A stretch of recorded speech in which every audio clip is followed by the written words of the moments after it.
तो last episode में हमने देखा था कि जियंग को पकड़ लिया जाता है और वहीं हायोन हॉर्टिकल्चर ऑफिस में उसका वेट कर रहा था, क्योंकि जैसन ने जो मिर्ची का पाउडर स्टोर करके रखवाया था उसने वहां से निकाल लिया था और वो जियंग को वही देना चाहता था। इसलिए उसने उसे मिलने बुलाया, लेकिन वो उसका वेट नहीं कर पा रहा था। खुश हो रहा था कि वो कब आएगी, पर वेट करते करते बहुत टाइम हो जाता है, लेकिन जियंग तो आती नहीं। इसलिए उसे टेंशन होने लगती है, जबकि उसे तो जेल में डाल दिया गया था, उसे बहुत टॉर्चर किया गया था, इसलिए वो अपने होश में नहीं थी। और वहाँ सब कुक भी डरे हुए थे। गिल का तो रो रो के बुरा हाल हो गया था कि हमें जाकर राजा को बताना चाहिए, नहीं तो वो जियंग को मार डालेंगे। लेकिन बाकी लोग इस बात से डर रहे थे कि कहीं इसमें पड़ेंगे तो उनके साथ कुछ ना हो जाए। पर गिल को बहुत गुस्सा आता है कि तुम लोग इस तरह से बैठे रहोगे और कुछ नहीं करोगे, इसलिए मैं अकेले ही राजा के पास जा रही हूँ। और जैसे जाने लगती है तो मेगन उसे रोक देता है कि तुम नहीं जाओगी, मैं जाता हूँ। और फिर ऐसे में एक एक करके सब लोग जाने के लिए तैयार हो जाते हैं कि तभी हेड वहाँ आता है, तो वो उसे सब कुछ बता देते हैं। और जबकि वहाँ हायन तो जियंग के आने की खुशी में पागल हो रहा था, सोच रहा था कि कहीं पिछली बार की तरह वो मुझे गले लगाने के लिए आएगी, तो मतलब अकेले ही पागल हो रहा था। इमेजिन कर रहा था कि मैं उसे कैसे पकड़ूंगा। कि तभी चांगसोंग भागते हुए उसके पास आता है और उसे सब कुछ बता देता है। ये सुनकर तो वो चौंक जाता है कि तुम ये क्या बोल रहे हो। तब चांगसोंग राजकुमार के बारे में बताता है कि उनकी हालत बहुत खराब है और उसके लिए जियंग को दोष दिया गया है, इसलिए वो तुरंत ही जेल जाता है। तब वहाँ जियंग की हालत देखकर तो घबरा जाता है, उसे बहुत गुस्सा आ रहा था, इसलिए सैनिकों को दरवाजा खोलने के लिए बोलता है। लेकिन रानी जायुन चाबी लेकर अपने साथ गई थी, इससे तो उसे और भी गुस्सा आता है और अपने कमांडर को दरवाजा तोड़ने के लिए कह देता है। लेकिन तभी रानी जायुन वहां आ जाती है और कहने लगती है कि इस लड़की ने मेरे बेटे को जहर दिया है, इसलिए ये ऐसे ही मरेगी। तो वो कहता है कि आप ये क्या कह रही हो, मैंने भी वही खाना खाया था जो कि चीफ रॉयल कुक ने बनाया था। ये सुनकर तो वो कहती है कि तभी मुझे और भी ज्यादा शक हो रहा है, मतलब कि उसे अब हायन पर शक हो रहा था। वो कहता है कि आप ये कहना चाहती हो कि इन सब के पीछे मैं हूँ, लेकिन मैं बिना किसी मतलब के ऐसा क्यों करूंगा जब मुझे राजकुमार से कोई डर ही नहीं है। लेकिन रानी का ये कहना था कि हो सकता है कि कहीं उसका बेटा हायन की जगह न ले ले और शायद इसी वजह से राजगद्दी खोने के डर से उसने ऐसा किया हो। ये सुनकर तो हायन गुस्से में तलवार ही निकाल देता है, फिर उनकी तरफ करके कहता है कि मुझे चाबी दो और ये मेरा आदेश है। लेकिन वो मना करती है कि जब तक मैं जिंदा हूँ तब तक मैं नहीं दूंगी, इसलिए तो मुझे मार सकते हो। अब ये सुनकर तो उसे और भी ज्यादा गुस्सा आ जाता है, इसलिए तलवार लेकर उन्हें मारने ही लगता है। लेकिन जियंग उसे देख लेती है और उसे रोक देती है, कहती है कि आप शांत हो जाओ, ऐसा करके आप मेरी हेल्प नहीं कर पाओगे।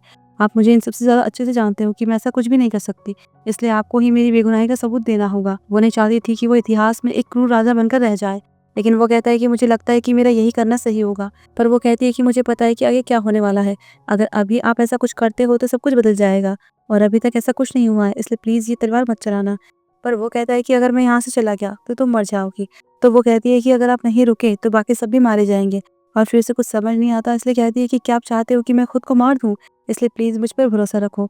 ऐसे में हायन तलवार नीचे फेंक देता है और जायन से कहता है, मतलब कि जो उसकी सौतेली माँ थी, कि आप हमेशा मेरे साथ होने का दिखावा करती थी, लेकिन आप मेरे बारे में ये सब सोचती थी। अब मुझे आपकी असलियत पता चल गई है, तो मैं अब इस बात की जड़ तक जाऊंगा, इसलिए अगर सच बाहर आने तक आपने जियंग को कुछ भी किया उसका नतीजा अच्छा नहीं होगा। तो वो भी कहती है कि अगर मेरे बेटे को कुछ हुआ तो मैं इसे छोड़ूंगी नहीं। ये कहकर चली जाती है। तब हायन जियंग के पास आता है, उसे कहता है कि तुम्हें डर लग रहा होगा ना, तुम्हें स्ट्रांग बनना होगा। तो वो कहती है कि मैं ठीक हूँ, फिर उससे प्रॉमिस लेती है कि वो किसी को भी नहीं मारेगा। और वहाँ रानी माँ तक उस ड्राफ्टर की खबर पहुंच गई थी। एक मंत्री उन्हें बताता है कि राजा ने एक सीक्रेट प्लान बनाया था और वो उसी ड्राफ्ट को ढूंढ रहा था जिसमें कि उनकी माँ की मौत से जुड़ा रिकॉर्ड था, मतलब कि उसमें बताया गया था कि किस तरह से उसकी माँ की मौत हुई। और ये भी कहता है कि उन्हें शक है कि हम उनकी मौत में किसी तरह इन्वॉल्व थे, इसलिए उन्हें ये लग रहा था कि हो सकता है कि शायद ये राजकुमार से जुड़ा हुआ हो, यानी कि उन्हें भी शक था कि कहीं हायन ने कुछ किया तो नहीं होगा। लेकिन रानी माँ कहती है कि नहीं, किसी को राज्य से बाहर निकालने के लिए हायन बहाना बना सकता है, लेकिन किसी को जहर देकर मारने की कोशिश नहीं कर सकता। उन्हें भी कहीं ना कहीं जैसन पर शक हो रहा था, क्योंकि हायन के बाद राजा बनने के चांसेस सबसे ज्यादा उसके थे। और जबकि वहाँ जैसन अभी से ही खुश हो रहा था, पर बाकी मंत्रियों को इस बात की चिंता थी कि अब राजकुमार की तबीयत का क्या होगा। पर उसकी फैमिली तो हायन के खिलाफ नहीं जा सकती थी, क्योंकि वो बहुत पहले से उनकी सेवा कर रहे थे। तो अब शायद इन सब लोगों को मिलकर हायन के खिलाफ खड़े हो जाना चाहिए। और जबकि वहाँ हायन और सोंगजी उसी को लेकर डिस्कस कर रहे थे, सोंगजी को भी यकीन था कि जियंग ऐसा कुछ नहीं कर सकती, उसका तो राजकुमार को मारने का कोई रीजन भी नहीं बनता। तो हायन से पता करने के लिए कहता है कि राजकुमार ने उस खाने के अलावा क्या क्या खाया था और वो कहाँ गया था, किससे मिला था। और वहीं गिल का तो मन ही नहीं लग रहा था और बाकी कुक भी परेशान थे। फिर जब हायन को राजकुमार की रिपोर्ट और कुछ डॉक्यूमेंट्स मिलते हैं कि राजकुमार कहाँ कहाँ गया था और उसने क्या क्या खाया था, तो उन्हें चेक करने लगता है। जो खाना राजकुमार ने खाया था वही रॉयल किचन में सबने खाया था, लेकिन वो सब तो ठीक थे। और यहाँ तक कि जो रॉयल फिजिशियन था वो एक एक खाने को चेक भी करता है, लेकिन उसमें भी कोई गड़बड़ नहीं निकलती। इसलिए सोंगजी को लग रहा था कि हो सकता है कि राजकुमार को कोई और प्रॉब्लम हो, क्योंकि रॉयल फिजिशियन ने बताया कि राजकुमार में जहर खाने के सिम्टम दिखाई दे रहे थे, लेकिन उन्होंने ऐसा कोई जहरीला चीज़ नहीं खाया। इसलिए वो हायन से कहता है कि वो खुद जाकर रानी से मिले और पता करे। तो हायन ऐसा ही करता है, लेकिन रानी जायुन उस पर गुस्सा करती है कि तुम यहाँ पर क्यों आए। तब वो बताता है कि रॉयल फिजिशियन ने वो खाना चेक किया था जो कि राजकुमार ने उस दिन खाया था, लेकिन उसमें कोई भी गड़बड़ नहीं निकली। और मैंने ये भी पता करवाया कि राजकुमार किस किससे मिला था, पर मुझे पता चला कि वो हमेशा आपके साथ ही रहता था, इसलिए वो वहाँ आसपास ही चेक करने लगता है। तब उसे वहाँ पर कुछ मेडिसिनल हर्ब दिखती हैं, तो रॉयल फिजिशियन बताता है कि राजकुमार की तबीयत ठीक नहीं रहती, इसलिए वो इसे रेगुलर लेते हैं। प्रिंस जैसन और सुपरिटेंडेंट हर 2 हफ्ते में यहाँ से भिजवाते हैं और इससे राजकुमार की दवाई बनाई जाती है। तो हायन उसे अपने साथ चेक करने के लिए ले जाता है। अब हायन को चिंता हो रही थी कि अगर इन दवाइयों में कुछ नहीं निकला तो वह क्या करेगा, वो जियांग को कैसे बचाएगा। तो चांगसुंग उसे कहता है कि आप चिंता मत करो, मैंने किसी को जियांग को देखने के लिए कहा था, वो ठीक है और बहुत स्ट्रांग है। उसने कहा कि जब पहली बार वो यहाँ आई थी तब भी वो जेल में रुकी थी, इसलिए उसे इसकी आदत है। ये सुनकर तो हायन को वो टाइम याद आता है जब उसने जेल में उसे रखवाया था। कहता है कि अब चीज़ें बदल गई है, अब मैं उसे ऐसे नहीं छोड़ सकता। उसे चिंता हो रही थी कि उसे बचाने के लिए मुझे क्या करना चाहिए। फिर जियांग को देखते हैं उसे अपनी बुक की चिंता हो रही थी, वो कहाँ होगी, क्योंकि अगर वो मिल जाएगी तो वही एक चीज़ है कि जो उसे इन सब से बचा देगी। उसे अपनी कंडीशन पर भी बहुत गुस्सा आ रहा था कि मैं कहाँ कर फंस गई। उसे बस घर जाना था कि तभी रानी मामा आती है। उन्होंने चाबी मंगवा ली थी और फिर जियांग से कहती है कि क्या तुमने सच में राजकुमार को मारने की कोशिश की या फिर हायन के कहने पर किया। तो वो कहती है कि ऐसा कुछ नहीं है और आप तो राजा को जानते हो कि अगर वो किसी को मारना चाहते हैं तो वो खुद उसे मार देंगे। तो रानी माँ से कहती है कि तुम्हारी वजह से राजा खतरे में है, सब जगह रूमर्स फैले हुए हैं कि तुमने राजकुमार के खाने में जहर मिलाया, उन्हें मारने की कोशिश की और राजा तुम्हें बचाने की पूरी कोशिश कर रहे हैं क्योंकि वो तुम्हारे बहुत ही क्लोज हैं। तो अगर तुम इनोसेंट साबित नहीं हो पाई तो तुम्हें बहुत ज़्यादा टॉर्चर किया जाएगा, इतना कि तुम खुद को मारना चाहोगी। लेकिन अगर मैं तुम्हें यहाँ से बाहर निकालती हूँ तो क्या तुम खुद को इनोसेंट प्रूव कर सकती हो। वो कहती है हाँ, मैं अपनी तरफ से पूरी कोशिश करूंगी, चाहे मुझे कुछ भी करना पड़े, मैं एविडेंस ढूंढ कर लाऊंगी। लेकिन रानी माँ उसे एक चाकू देती है और कहती है कि अगर तुम नाकाम रही तो फिर तुम्हें अपनी जान लेनी पड़ेगी और खुद को साबित करने के लिए वो उसे 3 दिन का टाइम देती है। इसके बाद वो रॉयल किचन में जाती है तो सब लोग उसे देखकर बहुत खुश होते हैं। वो लोग तो रोने ही लग जाते हैं, पर अभी वो उन्हें कुछ भी एक्सप्लेन नहीं कर सकती थी। उसे हायन से मिलना था, इसलिए उन्होंने जो खाना बनाया था उसे लेकर उसके पास जाती है, जबकि वो तो उन दवाइयों को चेक कर रहा था और वो तो खाना खाने से मना कर रहा था। लेकिन जब वो हायन की आवाज़ सुनता है तो जल्दी से बाहर जाता है और उसे देखकर बहुत ज़्यादा खुश होता है, इतना खुश कि उसका हाथ पकड़कर उसे अंदर ले आता है और उसे गले लगाकर कहता है कि मैंने तुम्हें बहुत मिस किया। अब इससे तो जियांग को रानी माँ की बात याद आती है कि तुम दोनों को लेकर महल में बातें फैली हुई है, तो उसे एकदम से दूर कर देती है और फिर उसे भी र्यूमर्स के बारे में बताती है कि महल में आपको लेकर बेकार की अफवाहें फैल रही है, क्योंकि आप ऐसी लड़की को गले लगाते हो, किस करते रहते हो जिसे आप पसंद भी नहीं करते हो। ये सुनकर तो वो उसे एकदम से पकड़ लेता है और फिर किस कर देता है। कहता है कि ये उस लड़की के लिए है जिसे मैं सबसे ज़्यादा प्यार करता हूँ। ये सुनकर तो वो कुछ बोल ही नहीं पाती। फिर बाद में जब वो खाना खाता है तो उसे कहता है कि तुम भी मेरे साथ खाओ। अब पहले तो वो मना करती है, लेकिन वो हायन है, राजा की बात थोड़ी टाल सकती है। और फिर उसे रानी माँ की शर्त के बारे में बताती है कि मतलब उन दोनों को मिलकर सच को बाहर लाना होगा, वो भी 3 दिन के अंदर ही। और फिर उसे चाकू दिखाकर कहती है कि अगर उसने सच बाहर नहीं लाया तो उसे अपनी जान लेनी पड़ेगी। लेकिन हायन उससे वो छीन लेता और कहता है कि तुम्हें क्या लगता है कि मैं तुम्हें मरने दूंगा। ये सुनकर वो उससे पूछती है कि क्या आप सच में मुझे पसंद करते हो, पर वो कोई जवाब नहीं देता और खाना खाने लग जाता है। और फिर वो पूछती है कि क्या सच में आपके मन में मेरे लिए कुछ फीलिंग्स है, तो वो खांसने ही लग जाता है। जियांग कहती है कि हमारे बारे में रूमर्स फैल रहे हैं, इसलिए आपने जो थोड़ी देर पहले किया था वो मत करना। वो भी कम नहीं था, कहता है कि साफ साफ बताओ क्या करना है क्या नहीं करना है, डिटेल में बताओ। तो वो कहने लगती है कि मेरी परमिशन के बिना आप कुछ नहीं कर सकते, मुझे गले नहीं लगा सकते, मुझे रात को मत बुलाना और ऐसे किस नहीं करना। ये सुनकर तो वो हंसने लग जाता है। तो वो गुस्सा करती है कि मैं यहाँ पर इतनी सीरियस बात कर रही हूँ और आप हंस रहे हो। और वहाँ मौजूद तक जियांग के जेल से बाहर निकलने और रानी माँ की शर्त की खबर पहुँच गई थी। उसे लगा था कि 3 दिन तो बहुत ही कम टाइम है, उससे पहले ही राजकुमार की मौत हो जाएगी, उसे तो बस इन सब के मजे लेने हैं। अब अगले दिन इन्वेस्टिगेशन का पहला दिन था, तो हायन और जियांग दोनों ही इसमें लगे हुए थे। मसालों और दवाइयों के बारे में बातें कर रहे थे कि हो सकता है कि किसी एक से उससे कोई एलर्जी हुई हो, तो वो सबकी अच्छे से जांच करते हैं और ऐसे में पहला दिन तो निकल जाता है। फिर अगले दिन भी कुछ पता नहीं चलता और फिर शाम को वो उन दवाइयों में से कुछ अपने रूम में ले जाती है चेक करने के लिए। तब गिल एक को देखती है तो उसे उसमें से चूहे की बदबू आने लगती है। उसे यकीन था कि या तो इसे चूहे ने चबाया है या ये उसकी पॉटी है, पर जियांग इतना ध्यान नहीं देती। फिर अगले दिन वो रानी जायुन की नौकरानी से मिलती है, राजकुमार के खाने के बारे में कुछ पता करती है कि तभी चांगसोंग उसे बताता है कि हायोन अचानक से बेहोश होकर गिर गया है। ये सुनते ही वो जल्दी से उसके पास आती है। तब रॉयल फिजिशियन बताता है कि राजा आजकल बहुत ज़्यादा सोच रहे हैं, थकान और स्ट्रेस की वजह से उनकी तबीयत खराब हो गई है। लेकिन जियांग को शक होता है, उनसे पूछती है कि क्या राजा को बुखार हुआ है। वो पूछते हैं कि तुम्हें कैसे पता। तो वो कहती है कि कैन के सिम्टम्स भी राजकुमार की तरह हैं, क्योंकि उसे लग रहा था कि कल हायोन ने वो दवाई टेस्ट की थी, तो कहीं उनमें कुछ तो नहीं था। और फिर उस दवाई के बारे में बताती है जिसके लिए गिल ने कहा था कि उससे उसमें से चूहे की पॉटी की स्मेल आ रही थी। तब फिजिशियन बताते हैं कि चाइना में गिलहरी होती है, उसकी पॉटी का यूज़ मेडिसिन के लिए किया जाता है, लेकिन उससे ऐसा कोई नुकसान नहीं है। कि तभी उन्हें ध्यान आता है कि उन्होंने जिनसेंग भी खाया था। तो कहते हैं कि अगर उस दवाई को जिनसेंग के साथ खाया जाए तो वो जहर बन जाती है, यानी कि वो समझ आते हैं कि इसी वजह से राजकुमार की तबीयत खराब हुई है। अब हायन को तो कुछ नहीं होगा क्योंकि उसने बस टेस्ट किया था, जबकि राजकुमार तो रेगुलर बेस पर वो दवाई ले रहे थे। इसलिए हायन को चिंता होती है कि क्या इसका कोई एंटीडोट है। तो वो कहते हैं कि मैं इसे बना सकता हूँ, मुझे बस थोड़ा टाइम चाहिए।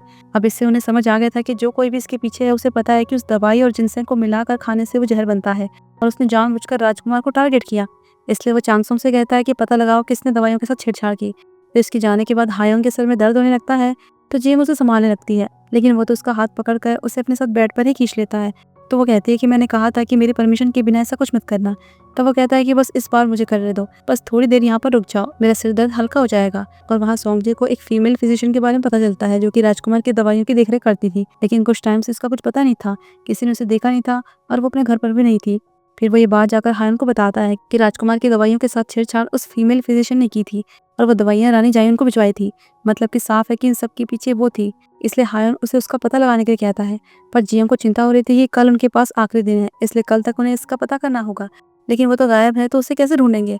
पर हायन के पास है ना एक वफादार जो कि इस काम में बहुत ज्यादा माहिर है, और वो है गोंग। वो अपने साथियों के साथ इस काम में लग जाता है और बस ये बात मौजू तक पहुंच जाती है। इससे तो वो डर जाती है, अब इससे पहले कि वो पकड़ी जाए उसे उस फीमेल फिजिशियन का मुंह बंद करना पड़ेगा, यानी कि उसे मारना होगा। इसके बाद उसकी नौकरानी उस फीमेल फिजिशियन को मिलने बुलाती है, पहले उसे बेहोश करती है और फिर जैसे ही अपनी हेयर पिन से उसे मारने वाली होती है कि गोंग वहां पहुंच जाता है। पिन देखकर कहता है कि क्या इसका मतलब तुमने मेरी बहन को मारा था, क्योंकि वही पिन उसकी बहन के हाथ में भी थी जब वो मरी थी। लेकिन वो कोई ऐसी वैसी नौकरानी नहीं थी, वेल ट्रेंड थी। वो तो गोंग के साथ फाइट करने लग जाती है। तब गोंग उससे पूछता है कि तुमने मेरी बहन को क्यों मारा, क्या राजा ने कमांड दिया था या फिर मोक्जू ने कहा था। थोड़ी देर ऐसे ही फाइट करने के बाद वो नौकरानी उसे पकड़ लेती है और उसे उसकी बहन का सच बताती है कि उसकी बहन राजा का अटेंशन पाना चाहती थी, वो उसकी कोशिश कर रही थी, इसलिए मोक्जू ने उसे मरवा दिया। ये सुनने के बाद तो उसे इतना गुस्सा आता है कि गुस्से में उसे जोरकर डंडा मारता है, जिससे कि वो बेहोश हो आती है और फिर उसे बांध भी देता है। इतने में उस फीमेल फिजिशियन को होश आ गया था, तब वो उसे दवाइयों के बारे में पूछता है। वो सच बता देती है कि रानी मोक्जू ने उसे ऐसा करने पर मजबूर किया था।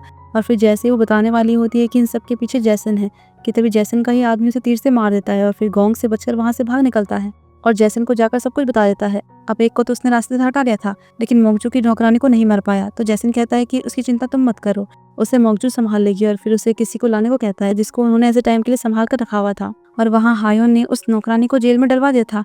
उससे पूछता है कि क्या इन सब के पीछे मोक्जू है, लेकिन वो उसकी वफादार थी। कहती है कि उनका इससे कोई लेना देना नहीं है, उन्हें कुछ भी नहीं पता। अब ये तो कुछ बता नहीं रही थी, इसलिए हायोन मोक्जू के पास जाता है और उससे पूछता है कि तुमने ये सब किया, तुम्हारी नौकरानी ने उस रॉयल फिजिशियन को छुपाया नहीं बल्कि उसे मारने की कोशिश की थी, तो क्या ये सब तुम्हारी प्लानिंग थी। लेकिन वो कहती है कि मुझे इसके बारे में कुछ भी नहीं पता और तुम ये क्या बोल रहे हो, मेरे पास ऐसा करने का कोई रीजन नहीं है। अगर तुम्हें ऐसा लगता है तो पहले एविडेंस लेकर आओ। वो भी कहता है ठीक है, मैं एविडेंस लेकर आऊंगा और तुम्हें तुम्हारी सजा जरूर मिलेगी। इस समय हायोन की तबीयत और भी ज्यादा खराब हो गई थी। तब जियंग उसकी देखभाल कर रही थी और असल में उस फीमेल फिजिशियन को पकड़वाने का वो जियंग का ही प्लान था। उसने कहा था कि अगर वो लोग गोंग के उस फिजिशियन को पकड़ने के बारे में बातें फैला देंगे तो मोक्जू उससे मिलने की जरूर कोशिश करेगी। तब जियंग हायोन को बताती है कि पहले वाले कंपटीशन के टाइम पर गिल पर किसी ने हमला करवाया था और गोंग ने बताया था कि वो कोई नौकरानी थी, इसलिए उसे शक हो रहा था कि शायद वो मोक्जू की ही नौकरानी थी, क्योंकि उसने तब भी ऐसा किया था और अभी वही किया। कि तभी रॉयल फिजिशियन आते हैं, उन्होंने एंटीडोट बना लिया था। हायन के लेने के बाद वो उस दवाई को लेकर राजकुमार के पास जाने वाले थे, तो हायन भी उनके साथ जाता है ताकि वो खुद अपने सामने राजकुमार को पीते हुए देखे।